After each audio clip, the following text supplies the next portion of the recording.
Assalamualaikum warahmatullahi wabarakatuh. Perkenalkan, saya Rizka Ulfia Hoiratunisa, calon guru penggerak Angkatan 8 dari Kota Salatiga. Kali ini, saya akan membahas tentang demonstrasi kontekstual penerapan segitiga restitusi pada modul 1.4 tentang budaya positif. Definisi restitusi. Restitusi bukan untuk menebus kesalahan. Restitusi adalah sebuah tawaran dan bukan paksaan. Restitusi fokus pada solusi dan dapat mengembalikan murid yang melanggar keyakinan kelas pada kelompoknya dengan pemahaman diri yang lebih baik. Segitiga restitusi adalah suatu proses dialog yang dijalankan guru atau orang tua agar dapat menghasilkan murid yang mandiri dan bertanggung jawab. Segitiga restitusi dimulai dari menstabilkan identitas, kemudian validasi tindakan yang salah, dan terakhir menanyakan keyakinan. Menstabilkan identitas berdasarkan prinsip membuat kesalahan adalah bagian dari proses pembelajaran, kemudian menggeser identitas gagal ke identitas sukses.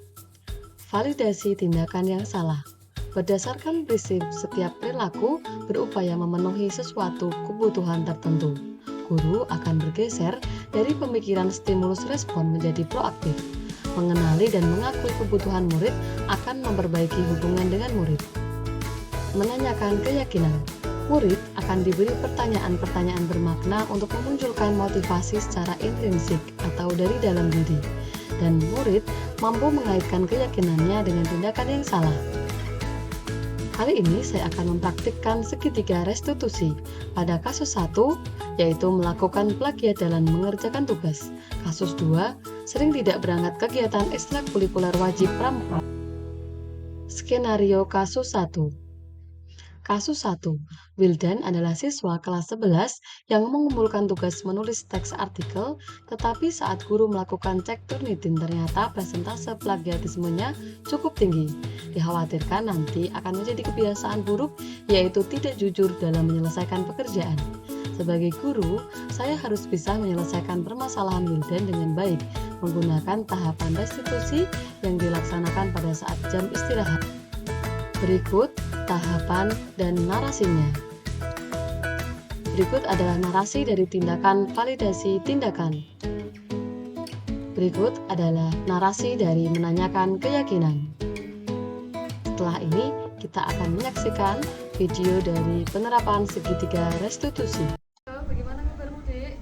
Alhamdulillah, Baik, Bu. Oh ya, ini saya kenapa dipanggil sendirian ya? Iya, kamu kaget ya pasti ya dipanggil personilnya, gak ada temennya, kayak gitu ya. Baik, jadi gini, ini aku kan sedang mengoreksi tugas artikel yang kemarin. Masih ingat gak tugas artikelnya Bahasa Indonesia? Iya, Bu. Nah, dari artikel yang Ibu cermati, hasil artikelmu itu, kalau Ibu cek di Turnitin, nah ya, persentasenya itu tinggi sekali plagiatismenya, Dek. Nah, kemudian dari hasilmu ini Ibu cek di Google juga, Ibu menemukan artikel yang sama persis dengan artikelmu. Nah, Ibu di sini ingin mengkonfirmasi hal itu seperti itu. Ini gimana kok bisa seperti itu? Ya, Bu. Sebenarnya saya juga ngambilnya banyak dari copy paste dari Google, Bu. Jadi saya kesulitan dalam mengerjakan tugasnya. Oh, gitu. Iya ya sih. Kalau dipikir sekarang di Google itu banyak banget ya tugas yang tugas-tugas sekolah yang sudah diupload oleh orang lain kayak gitu. Jadi kalau kita mau copy paste gitu gampang banget kayak gitu ya. Mungkin kalau Ibu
harusnya waktu tidak tepat, kamu akan seperti itu lagi. Kamu nanti akan harus besok harus sudah ngumpulin, sekarang belum sekarang kamu nanti akan tergoda untuk belajar. Jadi ibu berharap kamu bisa melakukan apa yang sudah kamu pikirkan tadi dengan baik, dan tentunya kamu punya pandangan ke depan. Kamu nanti ke depannya pengen jadi orang yang seperti apa? Yang sukses Bu. Sukses, pasti ya pengennya jadi orang yang sukses. Syukur sukses dunia akhirat gitu, ibu pasti mendoakan kamu. Nah, untuk sukses itu nilai apa yang dapat mengantarkan kamu untuk mencapai puncak kesuksesan? Tadi Bu, seperti sikap disiplin, kejujuran, dan tanggung jawab. Ya baik, disiplin, kejujuran, dan tanggung jawab. Ya semoga nanti kedepannya kamu bisa sukses.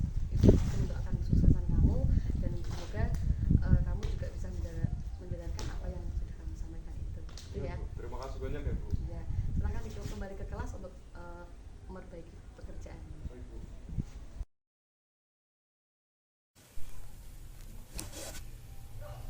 Kalau saya ada pada posisi murid tersebut, tentu akan takut dimarah-marahi, dikata-katai, kalau dipanggil oleh guru karena plagiat ini. Tapi dengan cara yang disampaikan Bu Rizka, murid diajak berbincang, santai membahas kesalahan saya yang mendasari dan menuntun saya untuk menemukan solusi tersebut. Dengan begitu, saya sebagai murid merasa dibimbing, bukan dihakimi. Skenario kasus 2.